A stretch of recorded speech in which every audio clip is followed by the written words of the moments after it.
Palavra da Verdade, com Hernandes Dias Lopes. Meus amados, nós vamos então abrir a Palavra de Deus para o nosso ensino e edificação nesta noite. E eu convido você para abrir então em Colossenses mais uma vez, agora Colossenses capítulo 3, e nós vamos fazer a leitura de 2 versículos. Hoje, diferentemente do que tenho pregado costumeiramente, porque o meu estilo de pregar é expositivamente, hoje eu não vou fazer um sermão expositivo, hoje eu vou fazer um sermão tópico. E é curioso que os estudiosos da homilética, alguns deles, verdadeiramente não gostam do sermão tópico. Isso levou talvez a maior autoridade viva atualmente em homilética, Dr. Haddon Robson, que é professor do seminário de Gordon, em Boston, Estados Unidos, disse que um pregador devia pregar um sermão tópico a cada 10 anos, e terminar de pregar e pedir perdão para Deus. Então eu estou nessa condição. Mas ele também chegou a dizer, por outro lado, que mesmo que você não esteja fazendo uma exposição, o seu sermão precisa ser bíblico nos pontos que aborda. Desta forma, mesmo sendo tópico, precisa ser expositivo, porque você não está expondo a sua ideia, você está expondo a palavra de Deus. Bom, então vamos ler 2 versículos. Primeiro, Colossenses 3, versículo 8. Está escrito o seguinte: agora, porém, despojai-vos igualmente de tudo isso: ira, indignação, maldade, maledicência, linguagem obscena do vosso falar. Chama a sua atenção para essa expressão, despojai-vos. Agora, versículo 12. Revesti-vos, pois, como eleitos de Deus, santos e amados, de ternos afetos de misericórdia, de bondade, de humildade, de mansidão e de longanimidade. Então, eu gostaria que você frisasse essa expressão, revesti-vos. Então, hoje, na minha mensagem tópica, eu vou me prender a essas 2 palavras. Despojai-vos e revesti-vos. Você tira um, bota outro. É como uma roupa. Você tira uma roupa suja e bota uma roupa limpa. Você tira aquilo que nós chamaríamos de um pecado, de um hábito, de uma atitude, de uma postura errada, e você adota uma outra atitude, uma outra postura, um outro comportamento correto. Então, o que é que nós precisamos deixar de ser e o que nós precisamos ser? Em outras palavras, nós estamos diante de um texto que exige de nós uma espécie de balanço, de avaliação. Como aqueles comércios mais antigos que fechava para balanço. Tem hora que você precisa fazer isso. Já dizia o pensador grego Platão, que a vida sem reflexão não é digna de ser vivida. A gente não pode ir levando a vida, empurrando a vida. Precisa parar, avaliar. O que eu estou fazendo está certo? A minha atitude é boa? A maneira como eu falo é adequada? A maneira como eu ajo é certa? A maneira como eu reajo abençoa as pessoas? A maneira como estou conduzindo a minha vida, está certo isso? Tem coisas que você precisa ter coragem de tirar, de despojar, de arrancar de você. E tem outras coisas que você precisa incorporar na sua vida, adotar na sua vida, acrescentar à sua agenda. Então, a vida cristã é constantemente uma ação de despojar e de revestir, de despojar, de revestir, de despojar e de revestir. A pergunta hoje é essa: o que é que eu devo tirar da minha vida? A outra questão é: o que é que eu devo acrescentar à minha vida? Então, para não ter nenhum desequilíbrio, eu vou mencionar 6 coisas que nós devemos despojar. Como roupa suja, você tira e bota no canto. E depois nós colocaremos 6 coisas que nós devemos vestir, nos revestir e agregar à nossa vida. Então, primeiro ponto, o que precisamos deixar de ser. Primeira coisa que eu sugiro a você, à luz do texto, à luz da palavra de Deus, você precisa deixar de ser uma pessoa intolerante. Você conhece gente intolerante? Já viu alguma? Já se olhou no espelho?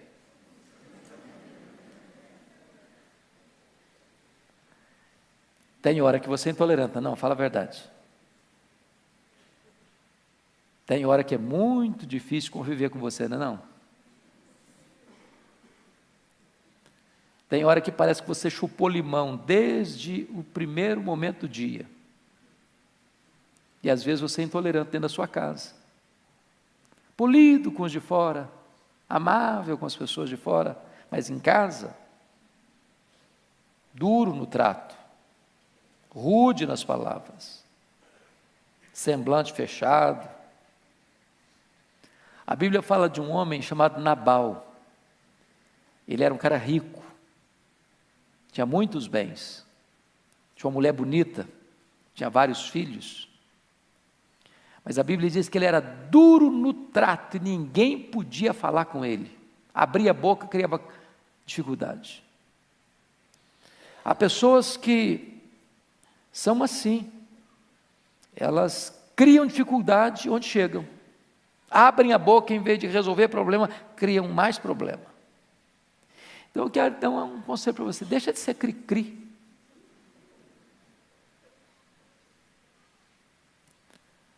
O maior gesto que você pode ter para ser maduro é ser parecido com Jesus. Quando Jesus abria a boca, ele abençoava. Os feridos eram curados, os desanimados eram encorajados, os que estavam acomodados no pecado ficavam perturbados.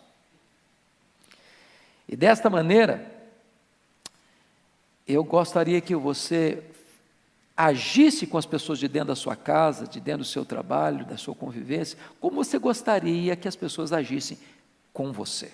Deixe de ser intolerante. Segunda coisa, o que é que você precisa deixar de ser? Você precisa deixar de ser uma pessoa pessimista. Você conhece gente pessimista? Que olha para a vida com lentes escuras? Que vê tudo nublado? Se você encontrar com ela 10 vezes no dia, depois que falar bom dia, fala, está doendo. Estou se sentindo mal. Você precisa dizer o que aconteceu comigo. Só coisa ruim. Só lamenta. Só murmura. Só reclama. Só tem palavra negativa. E essas pessoas depois ficam mais amargas, sabe por quê? Porque todo mundo foge delas. Elas espantam as pessoas.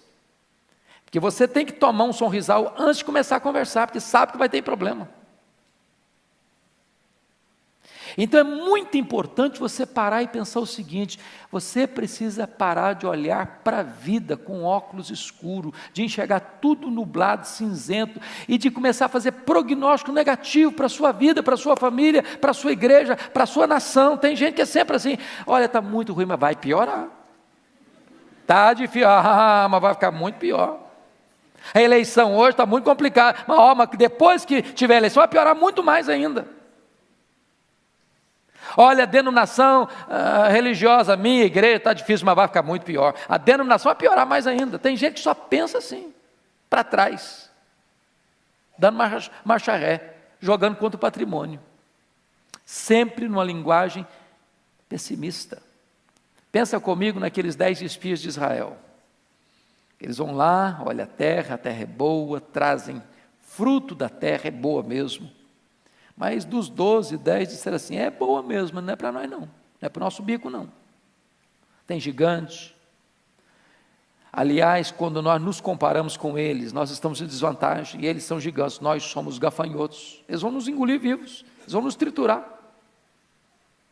E aí começaram a amaldiçoar a terra. Porque quando uma pessoa tem um olhar pessimista, ele não vê nada de bom. O que é bom fica ruim. Ele se apequena, ele se diminui. Deixa eu ilustrar isso para vocês perceberem. Quando você escuta uma pessoa pessimista, você fica desanimado com tudo. Você conhece gente pessimista? Você conversa com ela meia hora e você sai desanimado? Não vai dar certo. Você não vai passar no vestibular, você não vai passar no Enem, você não vai passar no que é concurso. Aliás, a empresa vai te despedir porque está em recessão. O Brasil não vai para frente mesmo, então eu vou sair daqui. Minha família está complicada, vai complicar muito mais ainda. A crise é grande, mas vai ficar pior. Deixa eu ilustrar para você isso, de uma maneira muito simples.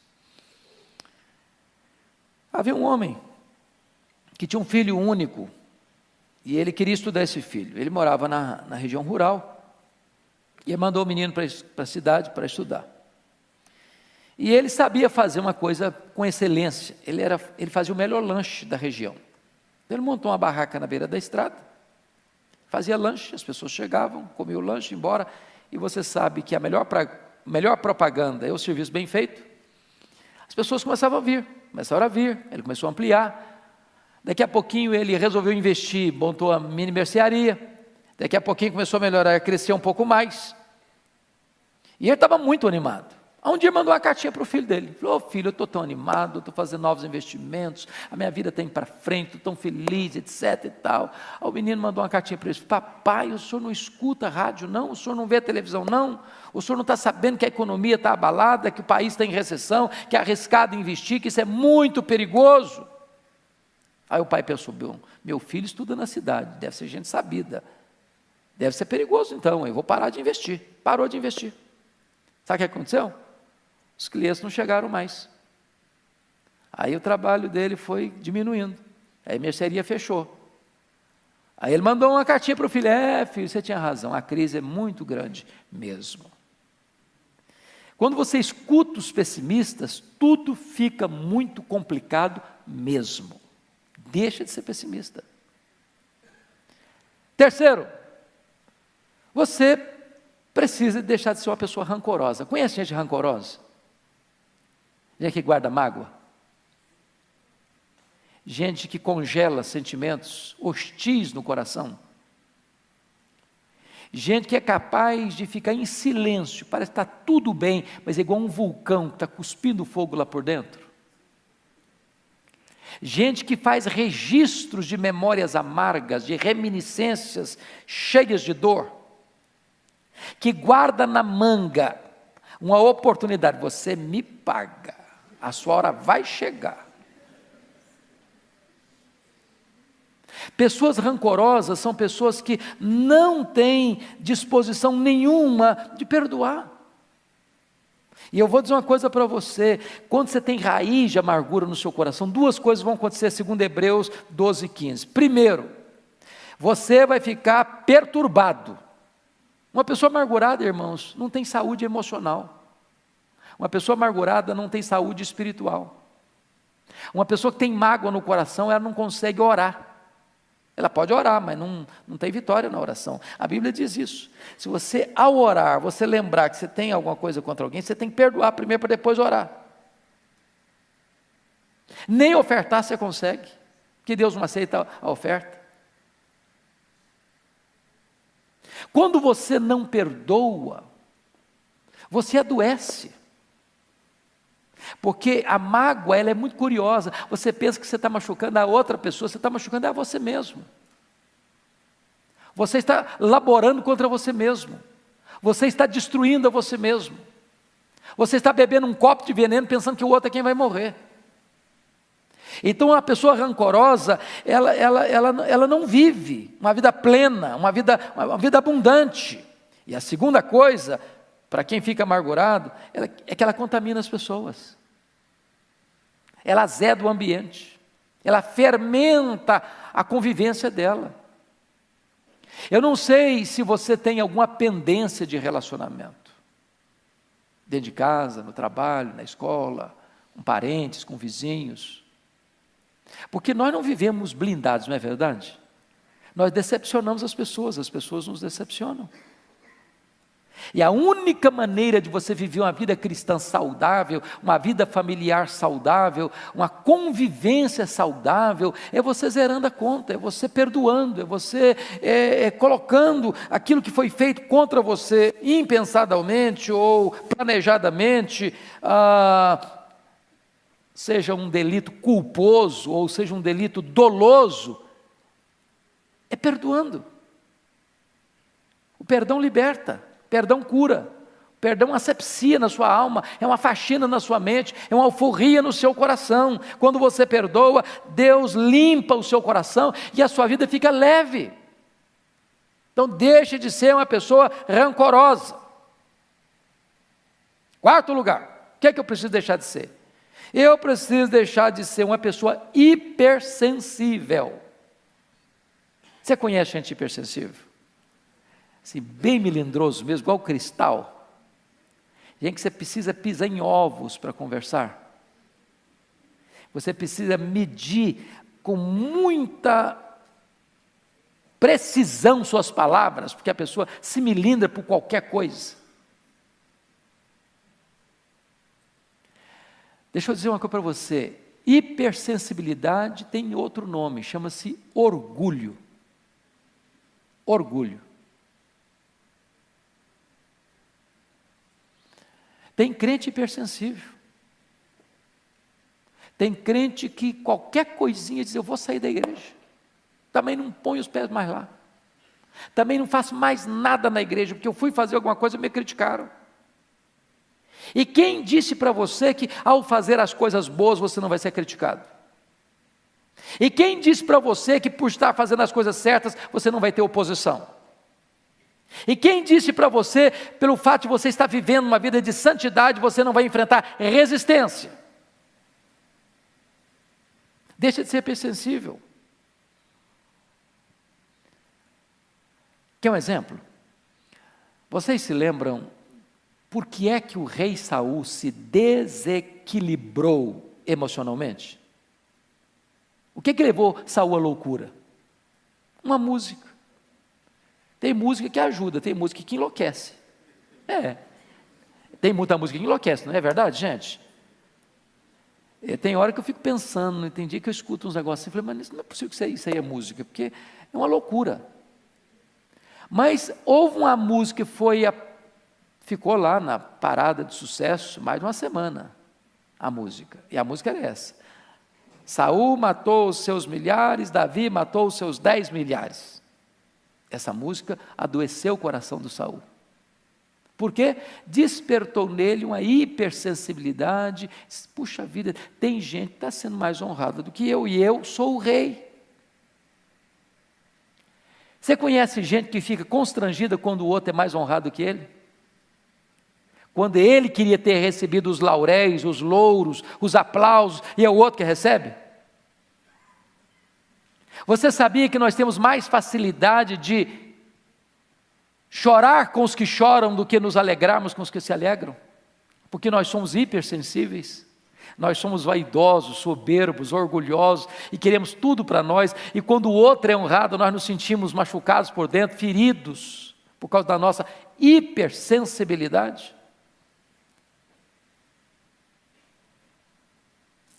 Talvez você possa parar de pensar, ninguém lembra de mim, ninguém gosta de mim, ninguém se importa comigo, e começar a pensar no valor que Deus dá para você. Para mim não tem nada melhor para curar esse negócio aí de autoestima achatada do que você saber que Deus amou você. Deus escolheu você. Deus enviou o seu Filho para morrer no seu lugar. O Espírito Santo vem habitar dentro de você. Você faz parte da família de Deus, você é herdeiro de Deus. Seu nome está escrito no livro da vida. Você tem uma herança imaculada, imarcessível, gloriosa no céu. Quando você entende quem é você para Deus, acabou a hipersensibilidade. Na igreja não tem concorrência, na família não tem concorrência, nós não estamos concorrendo uns com os outros, nós somos parceiros. Se um membro é honrado, diz a Bíblia, todos se alegram com ele. Se um membro sofre, todos choram com ele. Portanto, nós não estamos aqui medindo na feira da vaidade quem de nós recebe mais aplausos. Nós estamos aqui servindo a Deus e uns aos outros. Isso traz cura para a nossa alma. Quinto lugar, o que é que você precisa tirar? Deixar de ser Você precisa deixar de ser uma pessoa incrédula. Sabe o que é a pessoa incrédula? É aquela pessoa que aposta no fracasso. Ela tem certeza que vai dar errado mesmo. Ela não acredita que o que Deus falou vai acontecer, que o que Deus prometeu, Ele vai cumprir. É aquela pessoa que já parte do pressuposto que não vai dar mesmo. É por isso que a ordem mais repetida em toda a Bíblia é essa: não temas, não temas, não temas, não tenha medo. O que Deus falou, Ele vai cumprir. O que Deus prometeu, Ele vai fazer. Então você não pode duvidar no seu coração, você não pode ter um coração incrédulo, você precisa ter um coração crente, confiante. Eu não estou falando, obviamente, meus irmãos, daquele negócio de autoajuda, que eu cruzo as pernas, e eu digo para mim mesmo, entra para dentro da caverna da minha alma, e não, vai dar certo, vai dar certo, vai dar certo. Não estou falando disso não. Eu estou falando de você crer que Deus é verdadeiro, que Deus é confiável, que Deus é fiel, que a sua palavra não cai por terra, que a sua promessa vai se cumprir, e você precisa acreditar que o que Deus fala na sua palavra, Ele é poderoso para cumprir. É por isso que a Bíblia diz que sem fé é impossível agradar a Deus. O que é que você precisa começar a crer de novo? Não acredita mais, tem que não acredita mais, na vida, no casamento, na família, na igreja, nas promessas. É preciso reavivar a fé. Para reavivar a fé, você precisa da palavra de Deus.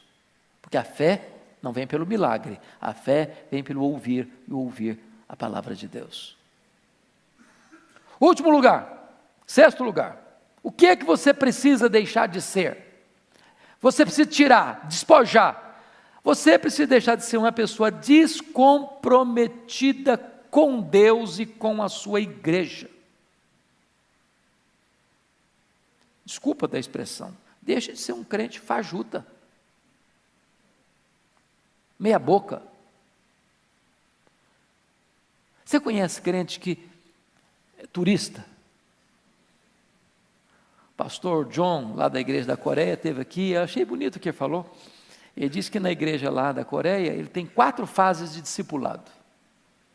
Fase D, fase C, fase B, fase A. A primeira fase, a fase D, é aquele crente que vai à igreja de vez em quando. De vez em quando. Eu conheço crentes que vão à igreja no Natal, depois no batizado, ou no batismo de alguém, amigo, depois na Páscoa, no Dia das Mães, e está muito bom. Então a fase D é para esse camarada que vem, é um turista. A fase C é daquele camarada que vai para a igreja, até vai nos cultos, ele vai até nas reuniões de oração, mas não é comprometido. Ele vai, assenta, escuta e vai embora. Ele não lê Bíblia, ele não ora, ele é um frequentador de igreja, um esquentador de banco. A fase B é daquela pessoa que é assídua, que está presente, que lê sua Bíblia, que faz oração, que participa da reunião de oração, mas também não tem ministério na igreja. Ele não ensina ninguém, ele não discipula ninguém, ele não ajuda ninguém, ele não visita ninguém, ele não vai orar com ninguém, ele não se interessa em trazer ninguém. É ele, a vida é ele, eu estou me cuidando bem, mas que os outros se virem. A fase A é aquela pessoa que está presente e que se prepara, e que instrui, e que aconselha, e que visita, e que ora, e que socorre, e que abençoa, e que contribui. É aquela pessoa engajada e envolvida. É preciso que você se comprometa. Quer ver outra coisa? Precisa deixar de ser um crente fiscal da vida alheia. Conhece crente assim? Ele não cuida dele, mas cuida dos outros. O fiscal da vida alheia é aquele camarada que ele não tem coragem de enfrentar ele mesmo, aí transfere os seus erros para o outro e confronta no outro o que ele não sabe enfrentar nele mesmo, ou que não quer enfrentar nele mesmo. Ele é capaz de ver um cisco no seu olho, não ver uma trave que está no dele. Ele se incomoda com pequenas coisas na sua vida, mas ele não enxerga os grandes problemas da sua própria vida. Outra coisa, é preciso deixar de ser um crente analfabeto da Bíblia. Sabe o que é um crente analfabeto da Bíblia? Eu não estou falando do neófito não, gente. O neófito tem todo o direito, tem não? O neófito é aquela pessoa que nasceu agora, que crente começou agora. Mas tem crente de 20 anos da igreja, meus irmãos, vamos abrir, igual brincando de ontem, vamos abrir em Ruth. Aí o cara começa a ler lá, quase perto de Apocalipse. Ruth, cadê Ruth? Cadê? Eu acho que não tem Ruth na minha Bíblia, não. Mas não é possível, você tem 20 anos de igreja. Está no beabá ainda. Não saiu do ABC. Ele pode escutar a maior heresia do mundo, ele bate pau. Ele não consegue saber o que uma coisa é outra, distinguir uma coisa de outra. Ele come na mão dos outros. Ele não é bereano. Ele não sabe ouvir e filtrar o que ouviu à luz da Bíblia. É preciso deixar de ser um crente analfabeto da Bíblia. Mais ainda, é preciso deixar de ser um crente carnal.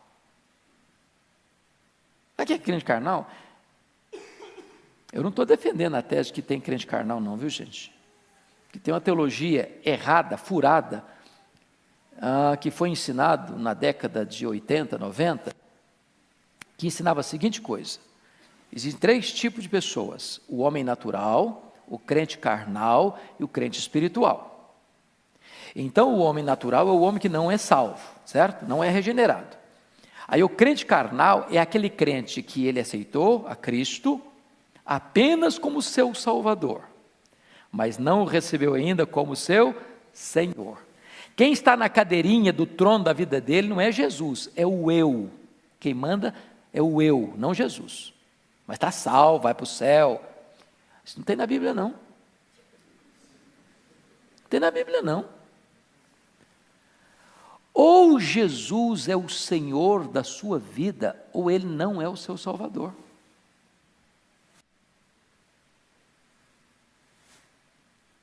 Não tem desse negócio de crente meia boca, crente mundano.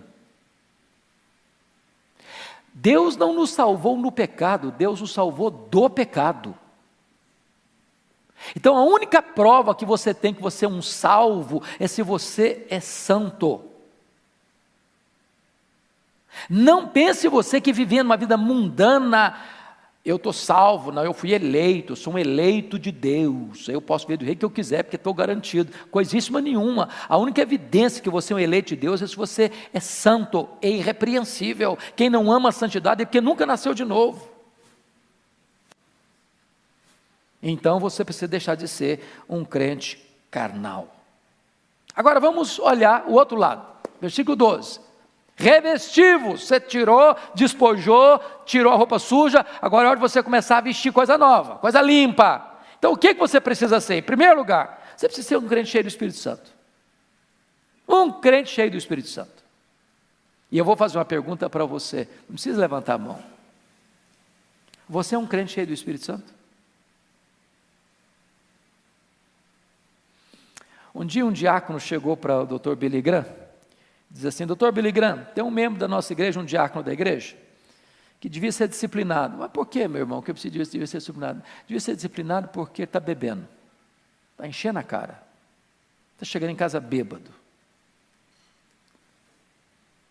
Aí o Dr. Billy Graham disse: é verdade, mas deixa eu fazer uma perguntinha, você está cheio do Espírito Santo? Ah, pastor, quer dizer, cheio do Espírito Santo? Estou não. Bom, meu irmão, então deixa eu dizer uma coisa para você. Sabe o que a Bíblia diz? E não vos embriagueis com o vinho no qual há dissolução, mas enchei-vos do Espírito. Tem 2 ordens aí. Uma negativa, outra positiva. Da mesma maneira que é um pecado você ser uma pessoa embriagada, cheio de vinho, também é pecado você não ser cheio do Espírito Santo. Porque ser cheio do Espírito Santo não é uma opção, é um mandamento.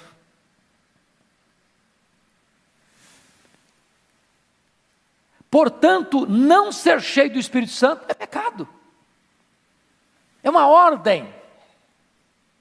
Tem crente que, ó, Senhor, eu quero ser cheio do Espírito Santo, me enche do Espírito Santo, me enche do Espírito Santo, me enche do Espírito Santo. Deus diz, mas seja cheio. Eu já estou mandando você ser cheio há muito tempo. Então, se eu e você não estamos cheios do Espírito Santo, não é por culpa de Deus, não, porque já nos mandou, enchei-vos. O problema é que tem uma lei da física que diz assim, que 2 corpos não ocupam o mesmo lugar ao mesmo tempo. Para você ser cheio, o que tem que acontecer? Você tem que esvaziar. De repente você está querendo ser cheio, mas está entupido de outras coisas. É preciso ser cheio do Espírito Santo. Como é que eu sei que eu sou uma pessoa cheia do Espírito Santo? A Bíblia diz. Revela-se na língua. Você adora a Deus. Você tem comunhão com seu irmão. Você é grato. Você é humilde para servir. Você trata bem, se é casado, seu marido, sua mulher, seus filhos, seus pais, seu patrão, seus empregados. Ah, pastor, eu sou um homem cheio do Espírito Santo, mas eu quebro o pau com as pessoas. E aí?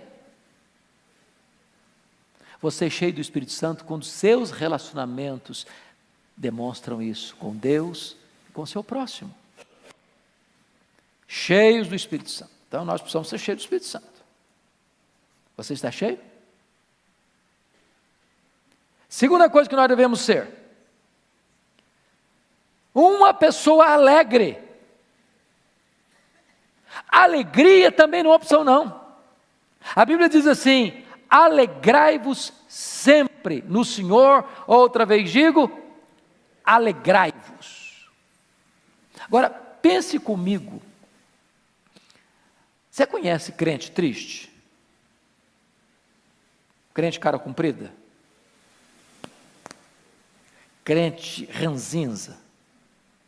Mal-humorado? Cara feia? Sisudo? Não dá um sorriso por nada na vida?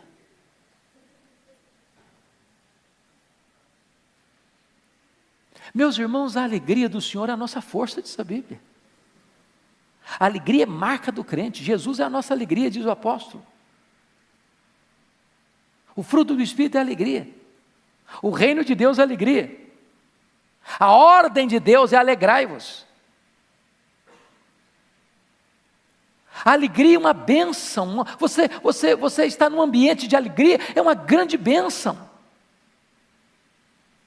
Então, não é possível que você, tendo um encontro com o Evangelho, com a graça de Deus, ser salvo, ter o Espírito Santo dentro de você, ser selado com o Espírito Santo, ter o nome no livro da vida, ser herdeiro de Deus, ser coerdeiro com Cristo, ser cidadão do céu, ser ovelha de Cristo, ser menino dos olhos de Deus, ser herança de Deus, ser a joia preciosa de Deus e viver triste. É preciso ser alegre. Alegria não é ausência de coisas ruins, nem presença de coisas boas. A alegria nossa é uma pessoa. A nossa alegria é Jesus. Se você tem Jesus, você é uma pessoa feliz, alegre. Agora preste atenção. Existe uma diferença enorme entre ser feliz ou ser alegre e estar feliz e estar alegre. Vocês concordam? À luz da Bíblia? Eu vou ilustrar. Pense comigo. Você é pai, você é mãe. Quem é pai e mãe aqui? Levanta a mão. Ok. Filho seu fica doente. Leva para o hospital. A situação é grave. Você vai feliz para o hospital? Vai ou não vai? Não. Você não está feliz. Mas você é feliz.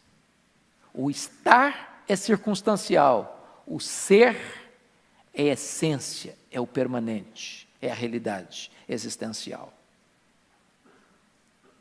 Nem sempre você está feliz, mas você é feliz.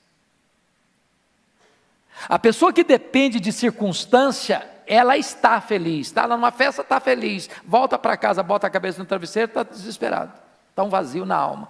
Ela está feliz, mas não é feliz.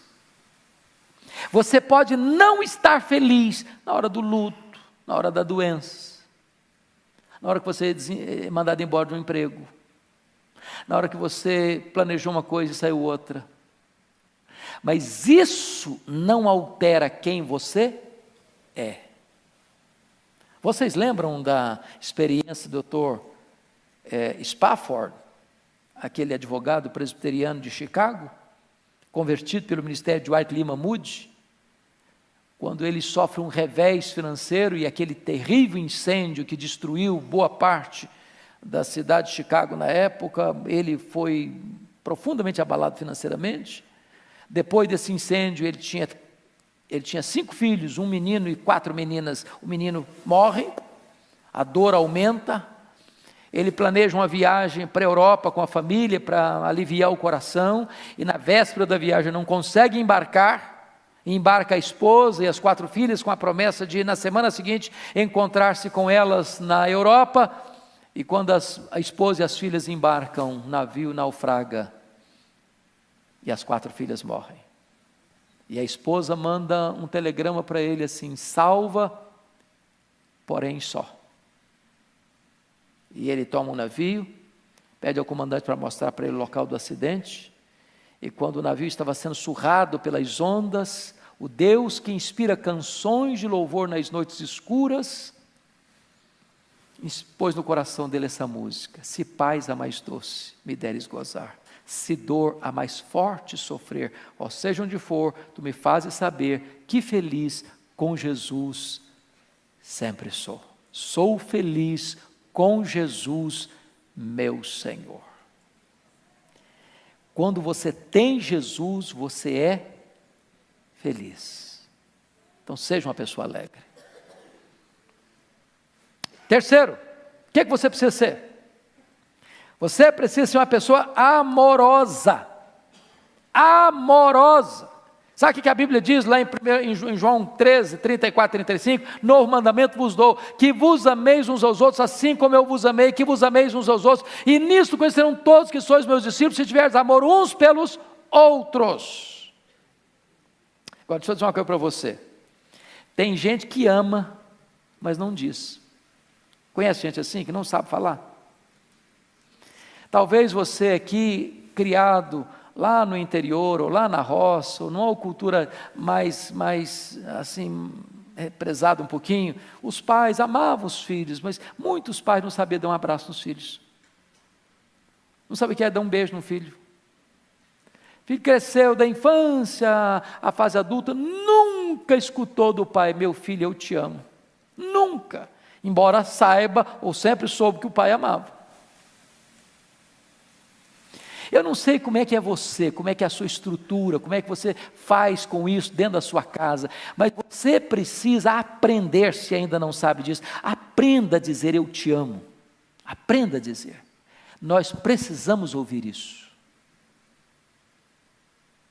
Segundo, você precisa demonstrar amor, em gestos pequenos, em gestos grandes.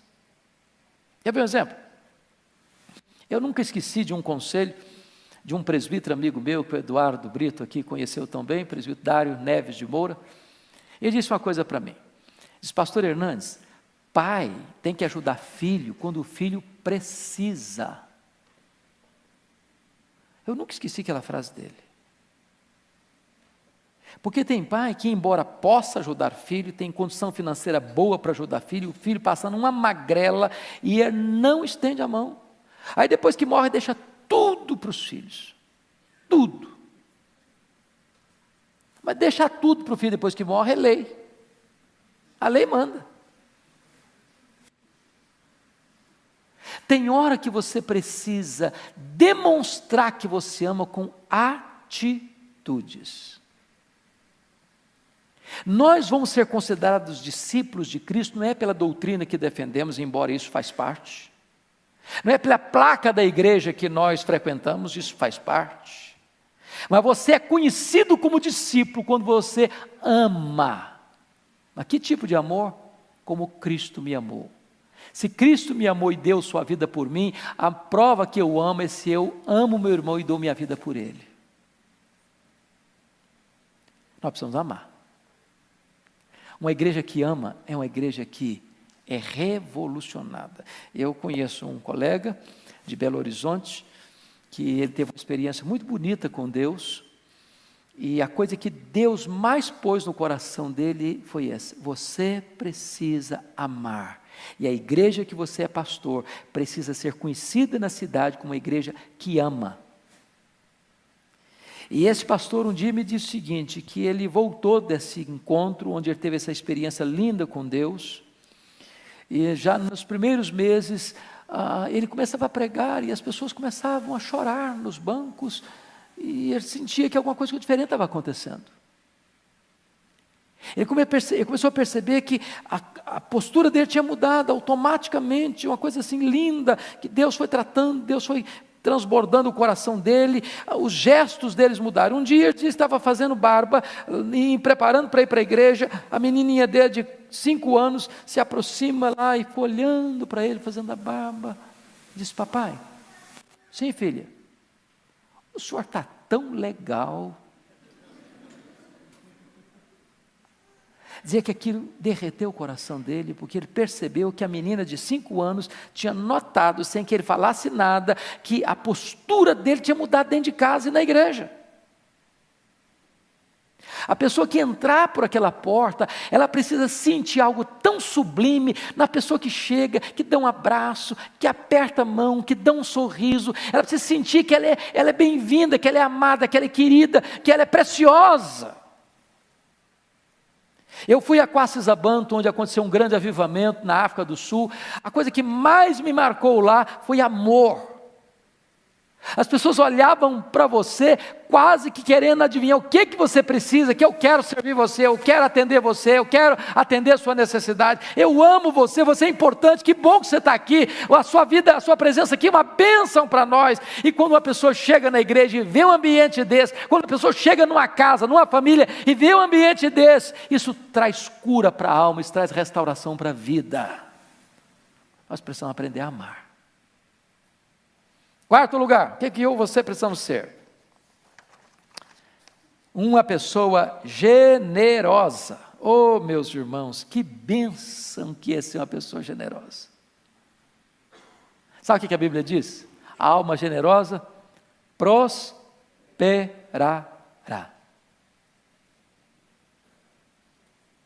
Generoso. A Bíblia diz que quando você dá ao pobre, a Deus você empresta. Qual o maior problema que você e eu temos para sermos generosos? A síndrome de dono.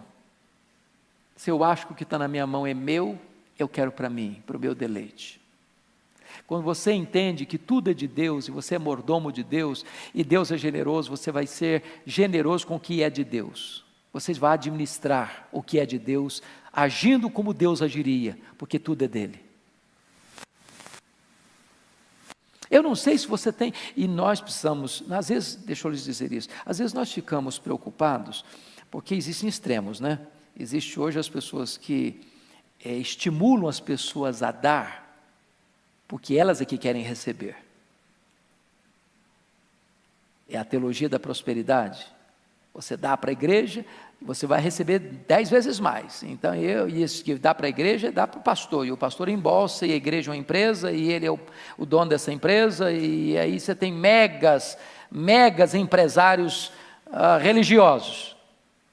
E aí a gente quer fugir desse extremo. Mas nós precisamos entender uma coisa, o princípio bíblico é correto, a motivação precisa ser santa. Mas quando você semeia, você colhe.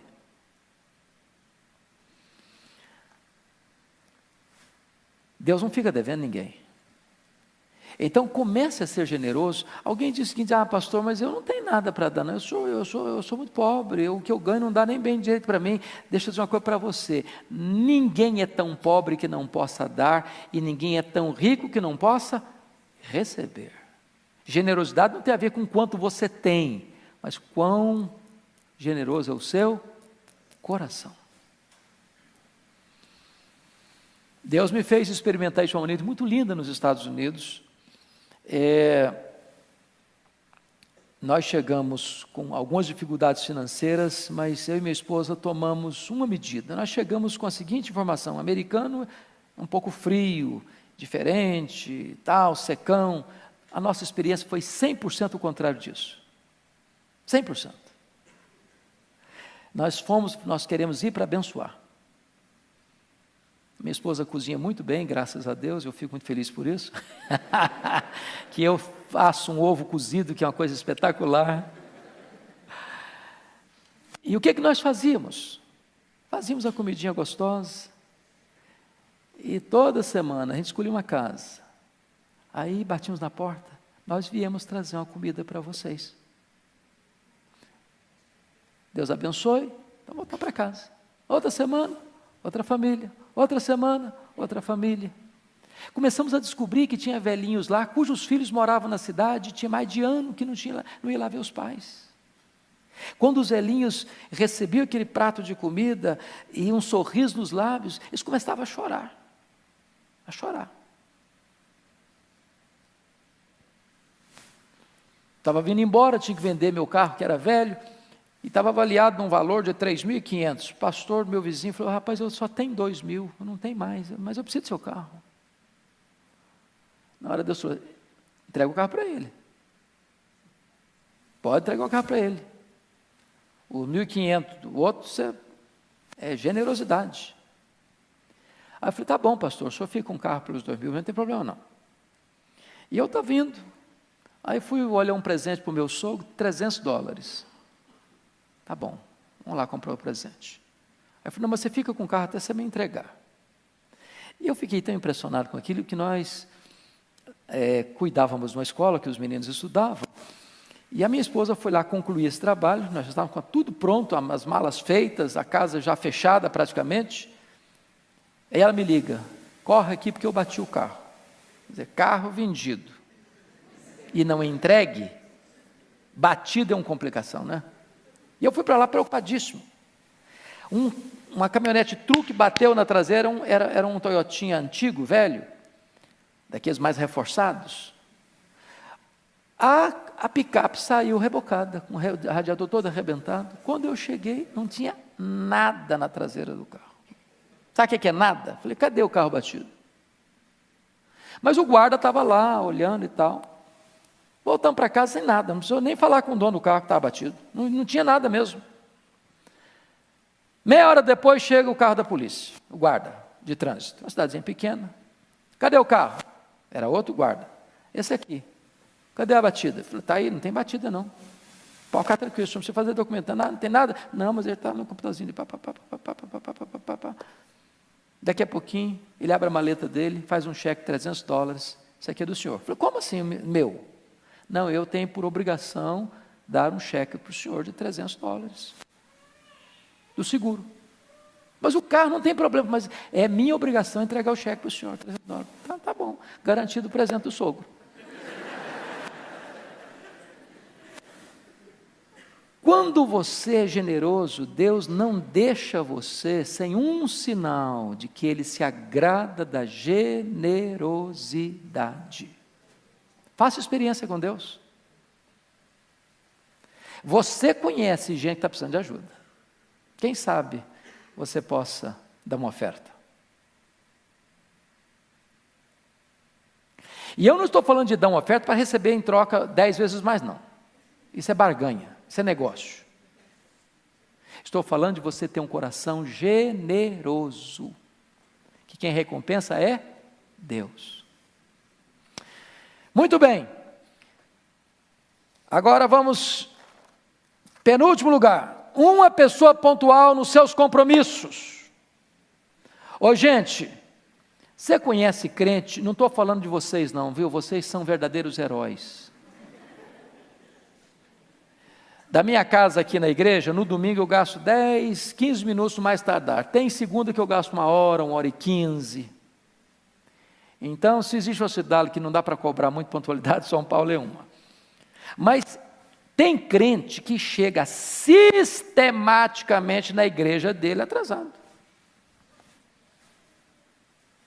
É hábito chegar atrasado, mas não chega atrasado no aeroporto, mas não chega atrasado na rodoviária, mas não chega atrasado no emprego, senão vai mandar embora. Mas Deus, né? Para Deus qualquer coisa serve. Hoje, gente, a gente precisa aprender a ser pontual. Pontual na escola, pontual nos compromissos, responsável com aquilo que a gente assume. Não ser corpo mole, não ser preguiçoso. Cumprir com as obrigações, cumprir com os deveres. Palavra empenhada vale mais que um contrato. Nós precisamos resgatar a credibilidade da nossa palavra, dos nossos compromissos. Sermos pontuais na igreja. A não ser que vocês, como eu, tem dia que você sai de trabalho, eu sei que vocês, eu dou graças a Deus. Eu tenho a maior gratidão de ver vocês, muitos de vocês vindo direto do trabalho, fazendo um lanche aqui na igreja, voltando para cá, chegando tarde, para acordar no dia de madrugada de novo. Louvado seja Deus! Mas nós precisamos, se temos alguma coisinha nessa área, precisamos melhorar. Compromisso.